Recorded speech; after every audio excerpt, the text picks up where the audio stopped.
Youthpod, hii ni sauti ya vijana. Tunaangazia biashara, vipaji, mapambano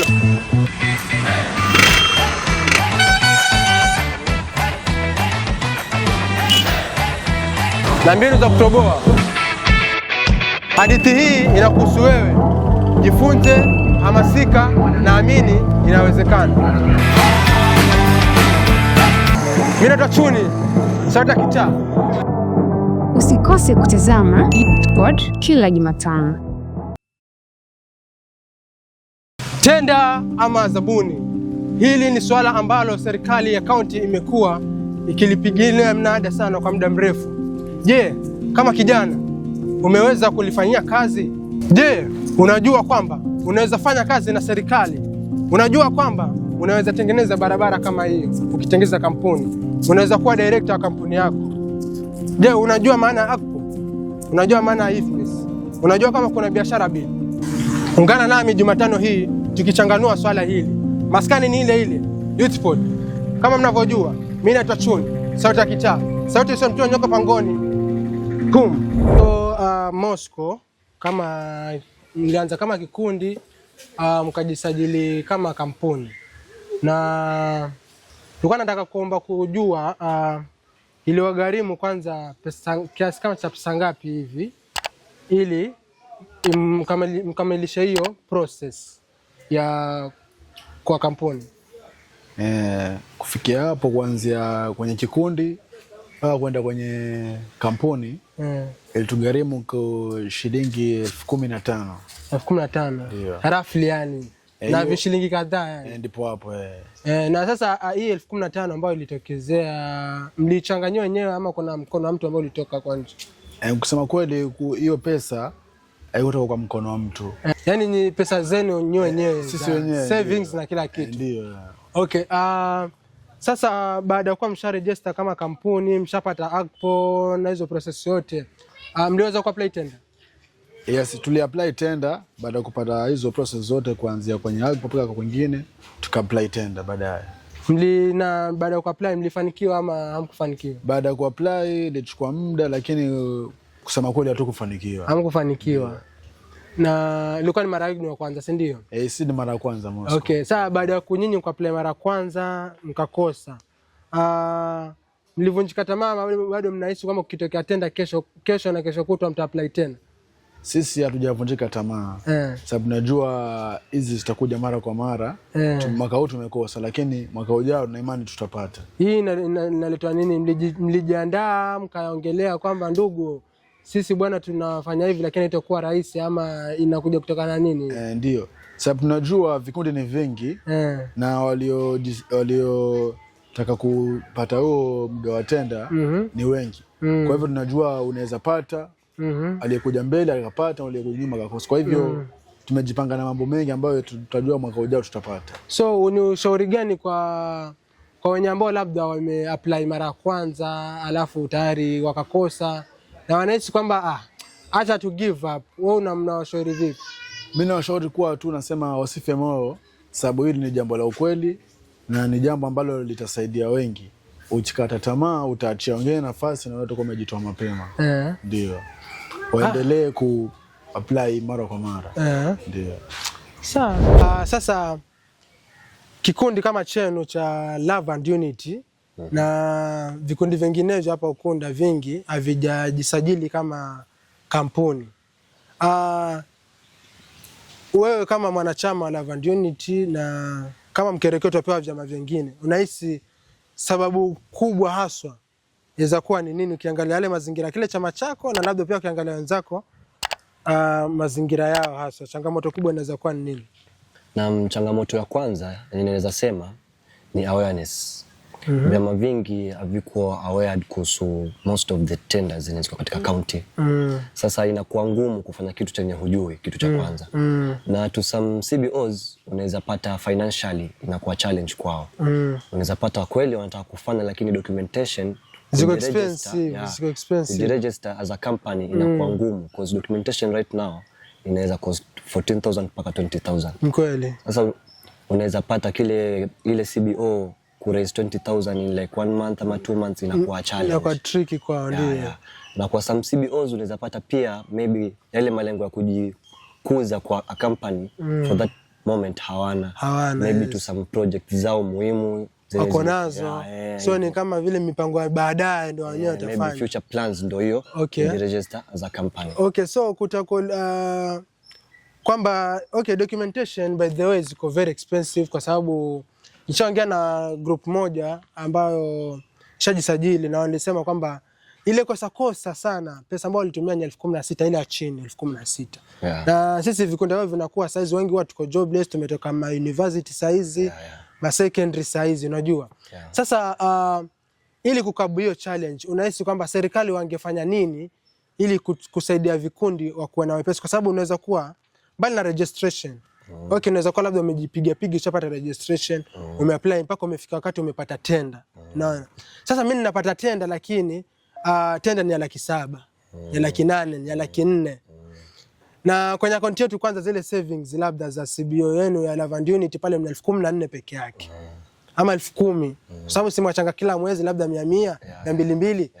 Sasa mmepata tenda kweli, mmesha qualify kila kitu lakini tenda ni 700,000. Na serikali wafanya kazi ndio ulipwe baadaye.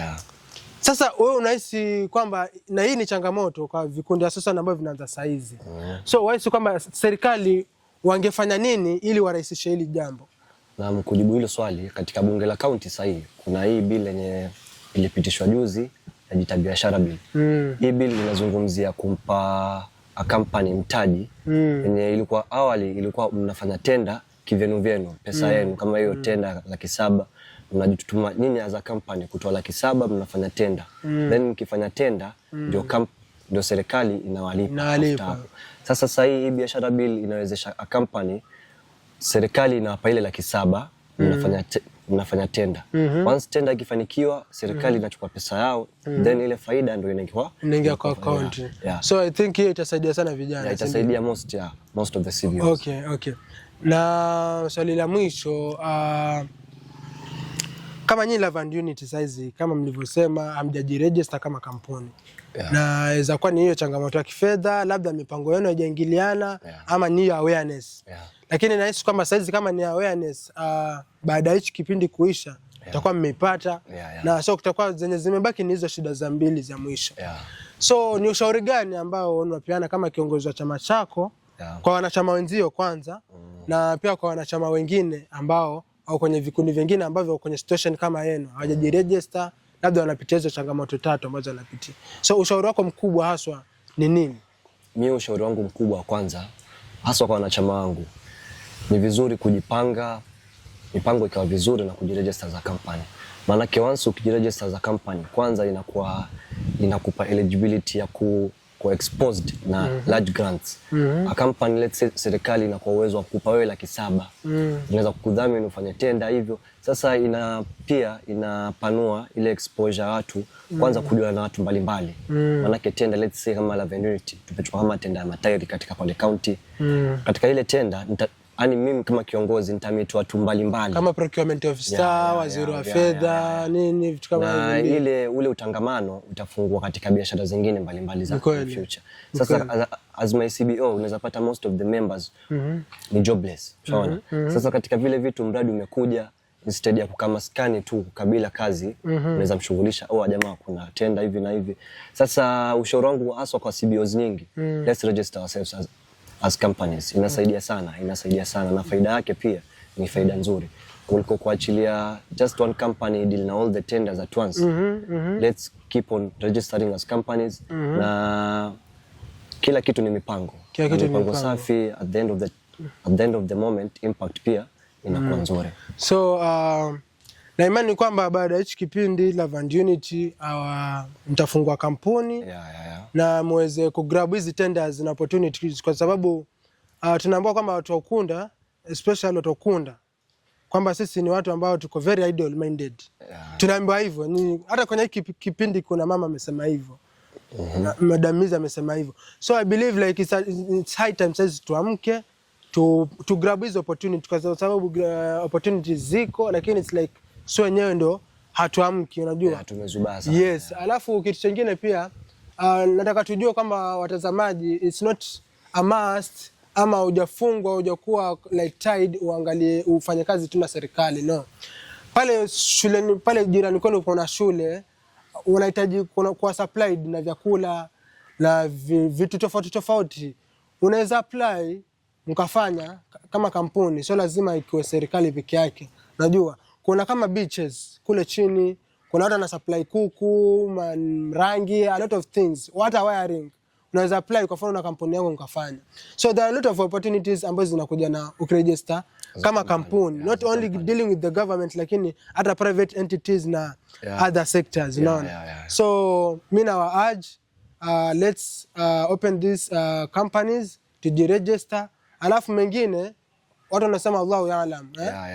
So iko hivyo. Mimi brother nilikuwa nataka kuuliza, are you conversant na hii topic ya tendering and stuff? Yani kama tunaweza kukushtua niko na knowledge kiasi, lakini bado sina full knowledge, lakini niko na ile basic knowledge ya kuhusu issue ya tendering. Kwa sababu kuna wakati tuliform group yetu pia sisi, wakati hii issue ya tendering ilikuwa inaanza. Form group mwaka gani usema? Okay, sikumbuki mwaka exactly, but ilikuwa a while ago. Form group tulikuwa tumetaka kuanzisha hii project ya kwa tuwe tunaokota takataka kwa markets nini, alafu tulikuwa tunaingia paka interior nini, lakini sasa okay, tulifanya registration, lakini at some point kikundi kilikufa. Lakini at that time sikuwa na knowledge sana kuhusu yale mambo, lakini sasa hizi venye haya mambo kidogo yamekuwa open, sasa the thing we were trying to imply at that time, sasa hii ndio ina make sense. Okay, sina ile knowledge sana, but at least sasa hii ina make sense kwa sababu already nilikuwa okay, now it's like juzi pale kuna showground, governor alipokuja kupeana bahasha na nini na nini, ndio watu walianza like okay, kumbe kuna this and this and this. Tuseme kwamba ni sisi ndio tulikuwa tuna information ama tuseme ni vitu vishakuwepo, lakini sisi ndio tulikuwa tujue kama viko. Okay, iko applicable to all aspects. Kuna wenye walikuwa hawana idea kabisa. Hao walikuwa na hao obvious, hao ndo walikuwa wengi. Kuna wenye walikuwa wako na idea lakini hawajafanya kitu. Na kuna wenye maybe walikuwa wamesikia, everybody yako anaweza jitetea kivyake. Kama mimi naweza sema nilikuwa yani hizo issues nishazisikia, yani naweza sema hivyo, lakini sasa after ile siku pale kusikiza zile speech nini sasa ndo ngakuwa na ile more knowledge. Sasa pia mimi naweza sema kiupande wangu sikuwa na knowledge bado. Sasa ile siku ilinisaidia mimi kuwa na ile knowledge ya hizi issue za tendering. Na sasa hii issue ya vikundi, vijana kufungua vikundi, kwa sababu kampuni kufungua peke yako una uwezo. Kwa mfano una uwezo, unaweza kufungua, lakini it is like a little bit expensive. Naona that's why watu wanakuwa sana kuhamasishwa kama wafungue into groups ndio wafanya hivyo. So unahisi kwamba is it a challenge sisi especially vijana wa Ukunda kuwa na groups kwa pamoja mpaka tu form groups mpaka tufike ku register? Me I don't think kama hiyo ni shida, kwa sababu sisi vijana wa huku Ukunda tayari sio wenyewe tuko na massive tayari. Massive mkikundi tayari. Ni ati massive inafanya vitu ambavyo haviko beneficial kwa anybody in the group. Ni ku hang out, ku chill, kwenda kuangalia mpira. Okay, ni sawa, ina create social bond, but kuna vitu vingine tunaweza fanya bado mkiwa kama hiyo massive, lakini sasa unapata kama massive iko na kama watu almost start. Umeona? Massive mode.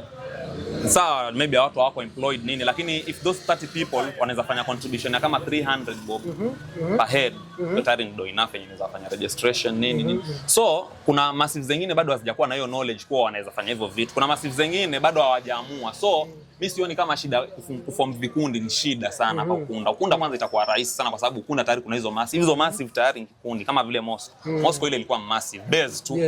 Lakini sasa hivi wameifanya kikundi, hawapati shida kwa sababu the same people doing the same project, so paka ile communication imekuwa rahisi. Sasa unaona so I think like bases zingine pesa nafasi implement kwanza inaweza kwa kama inaweza kwa kama starting point. Unajua hatuwezi reach out to everybody at once. So I think hiyo inaweza kwa kama one step yenye tutakuwa tumesonga mbele. Zile massive tayari zenye ziko zikuwe vikundi. So maybe in your capacity like what can you do like ndo uempower vijana wengine so that we grab these opportunities? Okay, at this point in time, kitu mimi naweza fanya kuempower the other youth just kuspread your information. Kwa sababu pia mimi napenda hivyo vitu na the fact that sijafanya mpaka saa hizi pia mimi najilaumu. Sasa venye mimi najilaumu pia nataka wenzangu pia wajilaumu kwa nini hatujafanya hiki kitu. Najuzi kuna kampuni pale ya mabadogo hapa mtaani wamekuwa pesa enough ya kuwa wanaweza fanya hiyo project. Kina BOB. Kina BOB ni project ita take almost half a year, so hao vijana wako occupied saa hizi na mashughuli. So mimi kitu ambacho naweza fanya kama contribution ni kuhamasisha tu vijana wenzangu. Hii kitu tuishughulikieni, ni kitu nzuri na hatujachelewa, kwa sababu hata serikali ya ugatuzi saa hizi tunaweza sema bado ndo yaanza kushika kasi, kwa sababu tuko msimu wa pili na pia msimu wa pili hujaisha kamili. So hatujachelewa. Naweza hamasisha vijana wenzangu tufanye hizo contribution kama massive, tupate hizo certificates, tufungue hizo accounts. Alafu kitu cha mwisho ambacho naweza penda kuhamasisha vijana wenzangu pia, tukishafungua hizi accounts na tukishakuwa registered, that's not the end of it. Na pia it doesn't mean we are ready for hizo tenders, kwa sababu kampuni nyingi. Ni kweli. Bezi ni nyingi. Ni kweli. So what is it yenye inafanya hiyo massive yenu ama hicho kikundi chenu kikuwe worth kwa ile tender? One thing wanaweza fanya to make this short ni mkishafungua ile kampuni mnatafuta project yenu kama kikundi kwanza. Projects ni nyingi. Mnaweza fanya project ya ukulima, mnaweza tafuta kishamba tu mkakodisha, mkapika mboga, mnaweza ukota takataka, ili ile account ikuwe active, ikuwe inasoma kwanza. Hiyo ni 1. 2, itafanya kile kikundi communication the more inakuwa passed on, watu watakuwa wanakuja pamoja kwa wingi. Yani hii sio ile mmemeet leo mna meet tena after 1 month. Alafu pia itaonyesha kama watu wako serious kweli, ndo in case ile tenda ikitokea sasa tukipewa we already know what to do, kwa sababu tumekuwa tukifanya tayari. Umeget? So in case mfungue hiyo account alafu mkue dormant na bahati nzuri hiyo tenda pia iwaangukie, already hiyo ni chance imeenda kama waste, kwa sababu hamjawahi fanya practice. So mnafungua account na mnafanya project at the same time. Pia unamaanisha kwamba tunaweza fanya project like tunaweza fanya supply kidogo kwa shule, naweza fanya supply kidogo kama beach pale ni any project ni kitu chochote chenye wewe unakuwa innovative yani. Usifanye kitu chenye mwenzako amefanya. Be innovative. So at least mtu akiangalia statement yako anaona hii ni kitu watu walikaa wakapanga, wakaamua tutaanzia hapa. Na pia kwa sababu ya financials hii kwa watu hawajakuwa stable mambo ya finance. Mnaamua tu mnafanya project yenye ina fall into your financial bracket yani. As youths nyinyi wenyewe tayari mkijiangalia mnajua hapa kuna maybe mko 30 lakini more than 20 hawako employed. So mnafanya project yenye mnaweza ihandle na itakuwa stable, ili zile activities zikuwe zinaendelea kila siku. Ndio ile nani yenyewe zile activities mnafanya zitawapatia tayari shout outs yani, utaona tu tenders zinakuja zenyewe. So hiyo ndio kitu ambao mimi at this point naweza hamasisha, ni kuspread tu your message tu peke yake. So mimi nitakuwa kama ambassador wako yani, kuspread your message. Nipata na kijana mwingine namuelezea na yeye namwambia pia hiyo tu ndio mchango wangu ambao naweza peana kwa sasa. So brother, na takuuliza kitu. Unahisi kwa sababu umeniambia kwamba hauko kwenye group lolote saizi kama kijana, na pia haya mambo yatenda kwako ni kama unasikia juu, hujapata ile information kamili, unaona. So unahisi kwamba sisi vijana kwa kwenye group, kwa sababu serikali inasisitiza sisi tuwe kwenye group kwa ubora zaidi ndio tuweze kujisajili, ndio tupate hizo tenders kwa urahisi.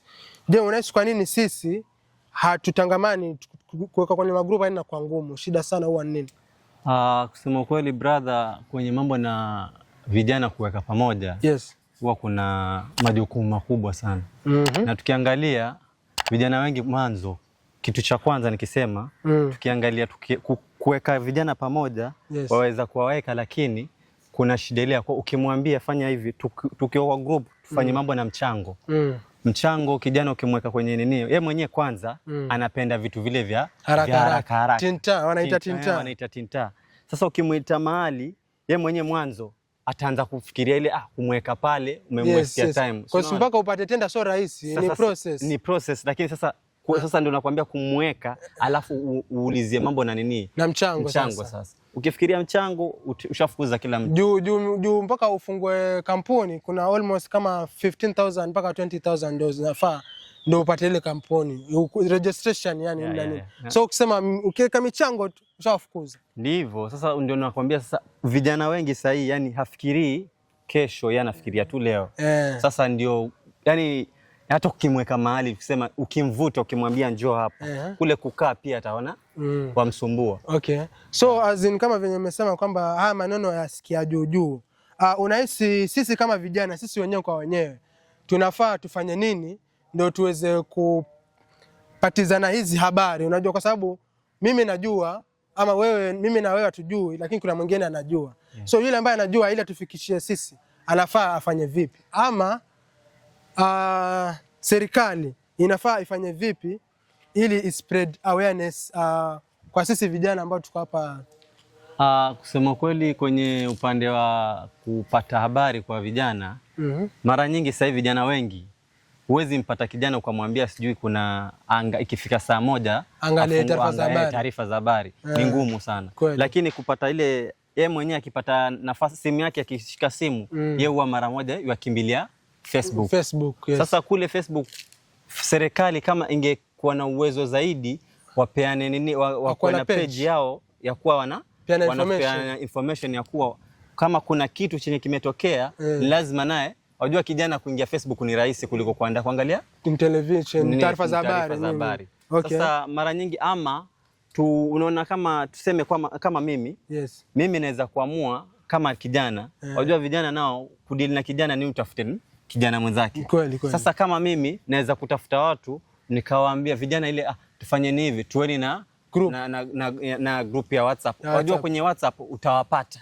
Lakini ukimwambia eti njoni kuna mkutano hivi na hivi, ni ngumu kupata nini. So utatumia ile group kama ana nafasi ya watu wapokezana information pale ndani. Ukikuwa na information kama kuna tenda mahali, watu wanaangusha pale. Kwa mfano kuna nafasi imetokea hapo mahali, watu waangusha kama hapo. Okay, so I believe like the flow of information kama kaka anavyosema hapa ni kwamba lazima sisi kama vijana, sio wenyewe kwa wenyewe, kwanza tuhimizane tupate hiyo information. Kwa mfano wewe una information, usikue na wewe mwenyewe, mpe mwenzako, mfikishie mwenzako, so that ujue kama ataitumia ama hataitumia, lakini hiyo information ni flow. Na pia sisi kama vijana tuache mambo ya tinta. Tu kuona kwamba tuamini kwamba lazima tu trust the process. Lazima tushikane pamoja, watu vijana 7, 10, na hii kuna michango pia, najua so rahisi. Lazima Wadigo anasema Chiriro unaanza wewe mwenyewe, so lazima tuwe na michango, tuamini kwamba kuna manufaa huko mbeleni. Hata mbuyu wenyewe ulianza kama mchicha. So shukrani mzee. So kama mwakilishi wa mashirika SESOZA, unahisi kwamba kuna gap gani kati ya vijana na serikali kwenye kupeanwa kwa zabuni? Ni vijana hawajibiki ama serikali haipeani ujumbe kwa usawa ama kwa time sahihi, ama shida nini kulingana na nyinyi watu wa mashirika? Mnahisi kwamba gap kubwa ni nini hasa? Gap ambayo ipo especially kwa vijana, ulipotangulia kusema information, not necessarily information ambayo ni changamoto kubwa, especially saizi tuko na platforms nyingi. Kuna informations nyingi, lakini naona gap ni youth ndo hawatafuti relevant information. Ama labda tuseme hawajajua ni wapi kwa kutafuta. Kwa sababu tukiangalia kuna platforms nyingi ambazo zinapeana information kwa masuala ya AGPO, kwa masuala ya procurement. So katika hilo swala la information ni youth wajibike, ni wapi ambapo wataweza kupata information, the necessary information yenye watahitaji. Mimi naona pia changamoto nyingine ambayo labda inaweza kuwakwaza youth ni ile registration ya youth. Kitambo aweze kujiandikisha paka aweze kupata ile AGPO, hiyo process it's not youth friendly. Wanaichukulia it involves a lot of paperwork. Kwa sababu uende utafute CR12. Yes. Ufungue biashara yako, mambo na AGPO pia. AGPO now it takes time. Yani the process, it's not youth, it involves a lot of paperwork. Costly pia. Yeah, and it is costly. Especially kuwa huduma nyingi ziko Kwale, mtu itabidi aende Kwale. Kulingana na interaction yangu ambayo nimeifanya kuweza kusaidia youth katika mambo ya AGPO, wanaweza kupata zaidi wakienda Kwale kuliko wakifanyia cyber. Okay. Kwa cyber it takes time. Lakini wakienda kule Huduma Center, kazi inakuwa rahisi lakini inakuwa very costly. So hiyo inaweza kuwa ni changamoto nyingine. Alafu kitu kingine ambacho labda nimeweza kujua kama mshirika, kama ofisa wa mashirika, nimegundua ni perception. Yes. Dhana. Dhana. Dhana iko nyingi sana. Ni youth wanaona ni kambae hii issue ya tenda imekuwa pre-decided. Okay. Yani ishamulika. Ni kama tenda zimekuja kwa sababu ni kitu gani ambacho kitatueleza sisi kupata tenda ni ile public participation ya annual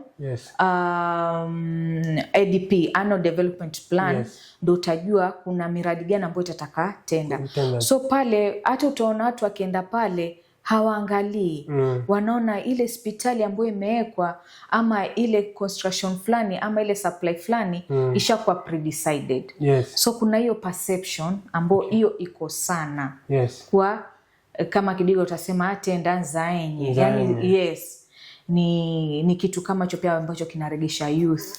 Na mimi hapa nikizungumzia youth nazungumzia kwa vile shirika la Kwale County tutazungumzia sana youth wa Ukunda.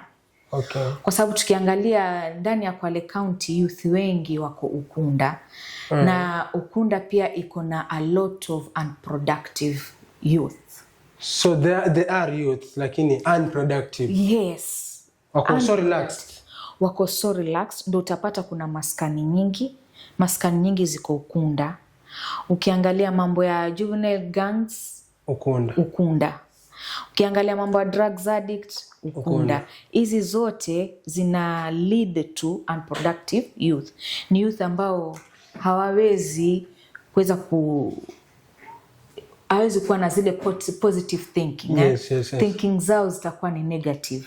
Kwa hivyo hiyo kwa na hiyo perception ni baria kubwa. Alafu pia tutaona kuna networks za youth kwenye mambo ya economic empowerment. Naweza kusema ni kidogo. Hakuna na kama ziko basi ni kidogo sana. Networks za youth kwenye mambo ya economic empowerment. Networks ambazo ziko ni za environment. Labda utaona mambo ya peace. Lakini mambo na economic empowerment hakuna.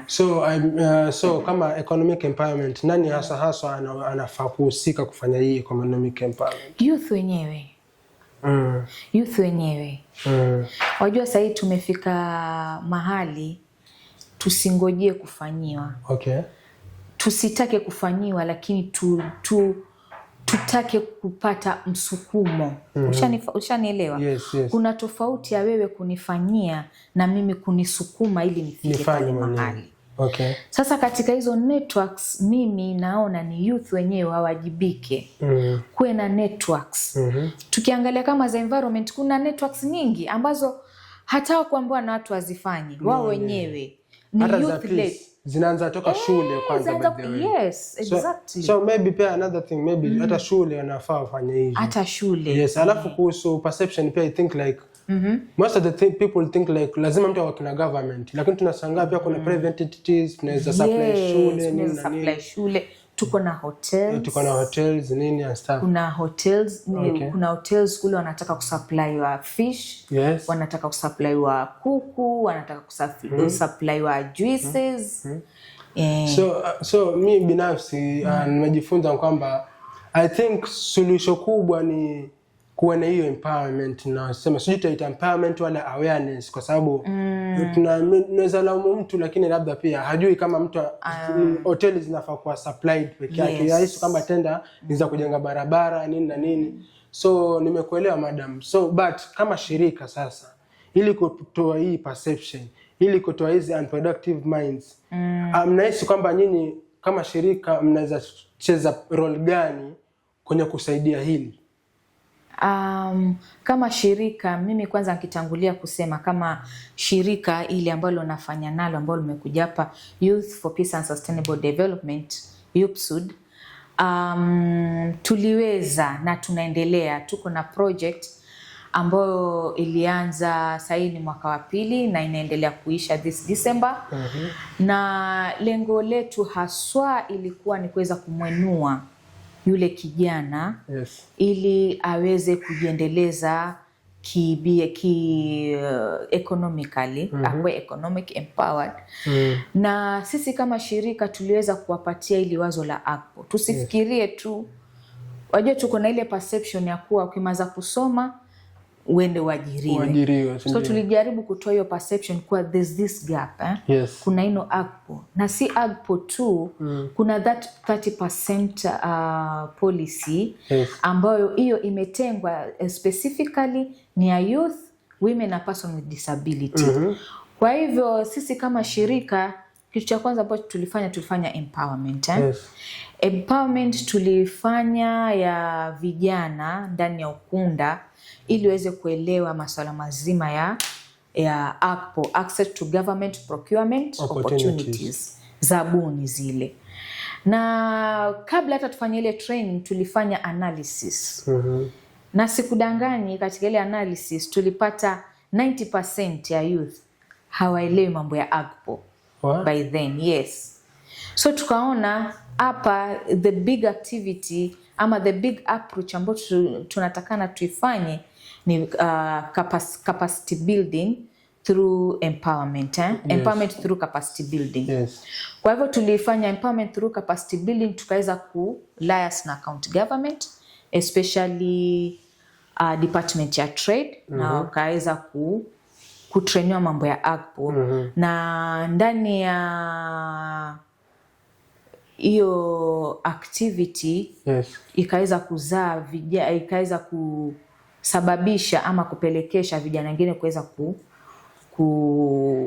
kufanya zile process za ACPO.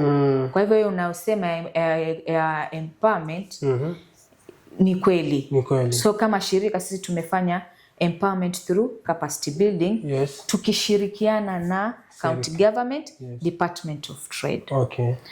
Alafu kitu chengine pia ambacho tulifanya, approach yetu, hiyo ni approach yetu ya kwanza.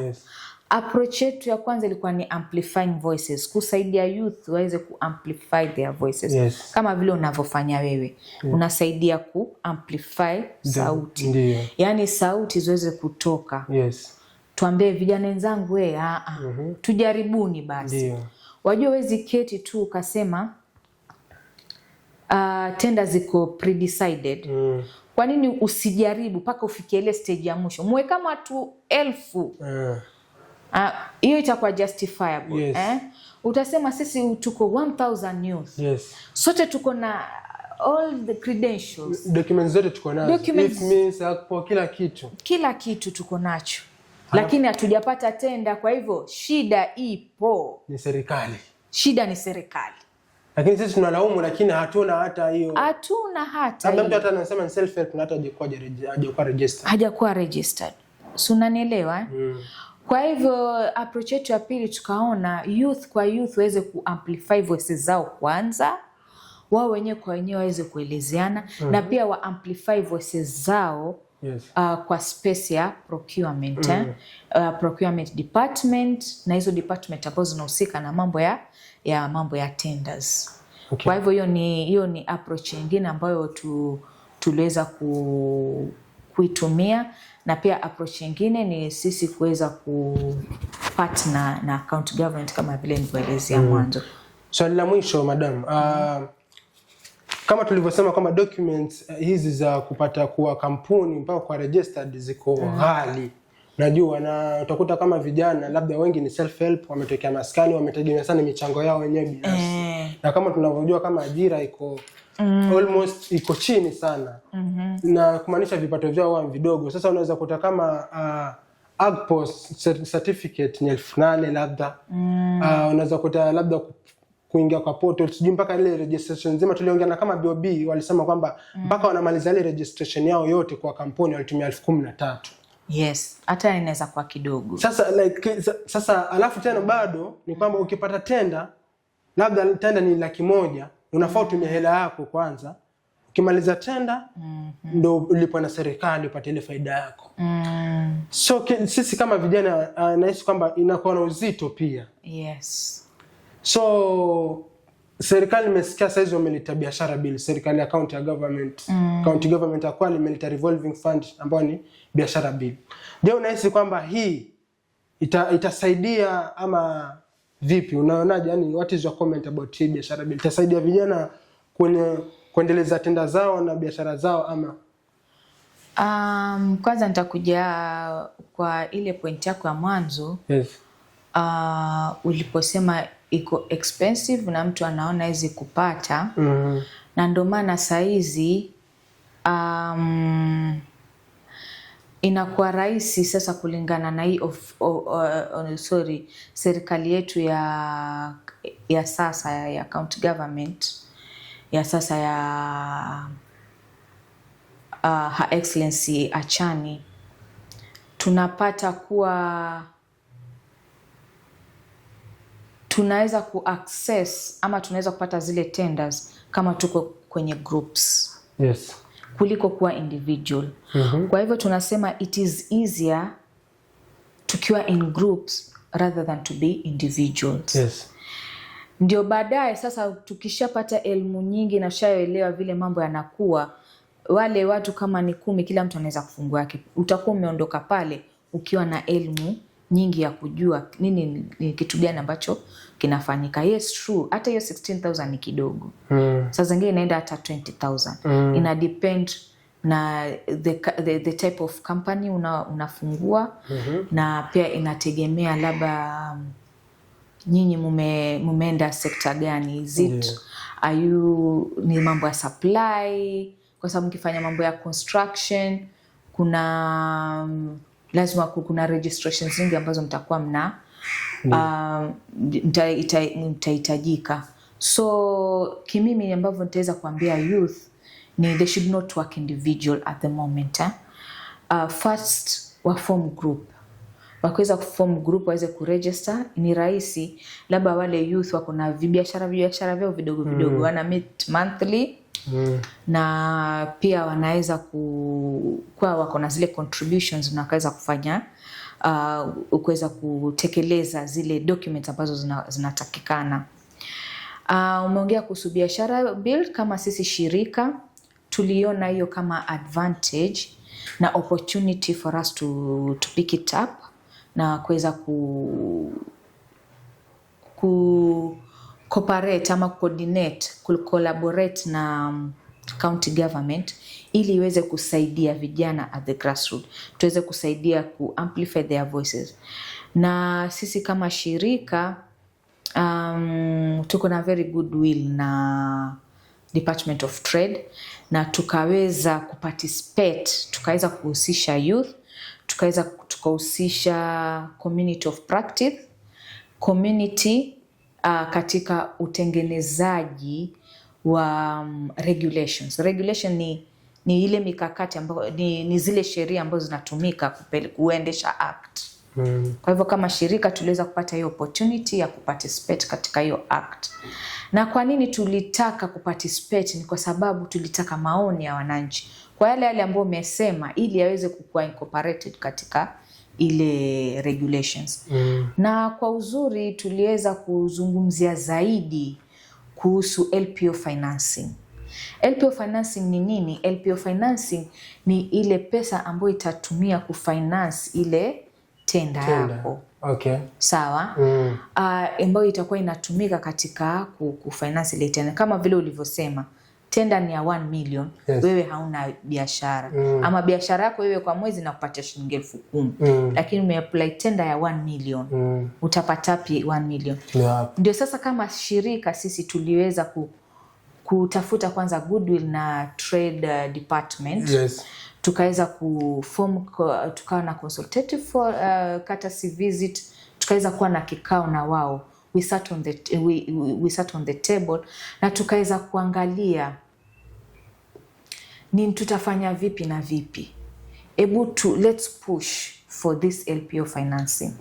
Ndio yule youth ambaye ana hamu ya kutaka kufungua kupata zabuni za county, asijihisi mimi sina pesa, anaweza kuapply loan ya LPO ili kaweza kumsaidia.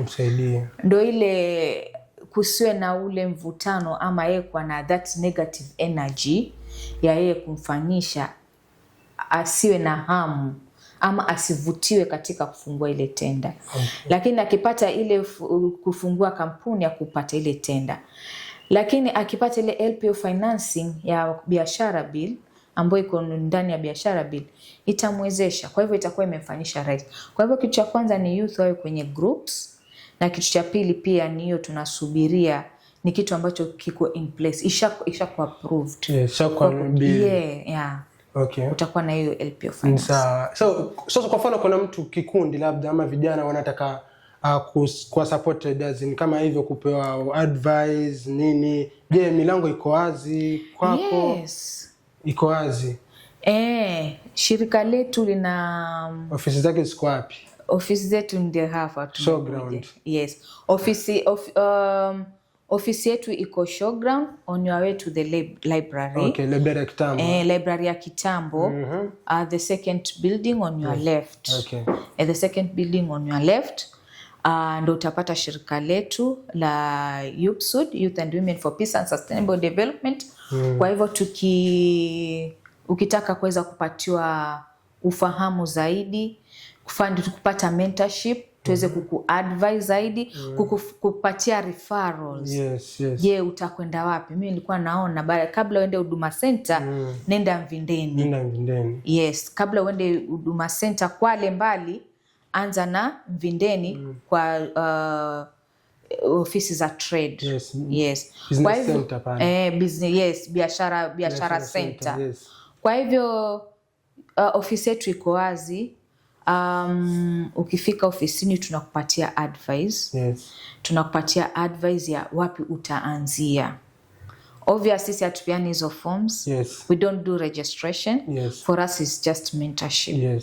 Tunafanya mentorship at the moment na pia tunakusaidia katika, ndio hiyo mentorship ndio tutakusaidia mambo ya networking and all that. Na pia kama kwa mfano tumeweza kupata funds za capacity build, pia tunafanya capacity build. Lakini at the moment our offices are ready so that we can have that mentorship when to start. Tutakurefer wapi? Hata tuweza tukwambie usianze biashara center, hata tunaweza kuambia uanze kwa ward admin.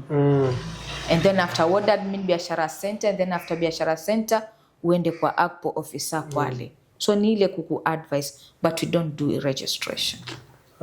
Asante madam. I think we are done. Yeah.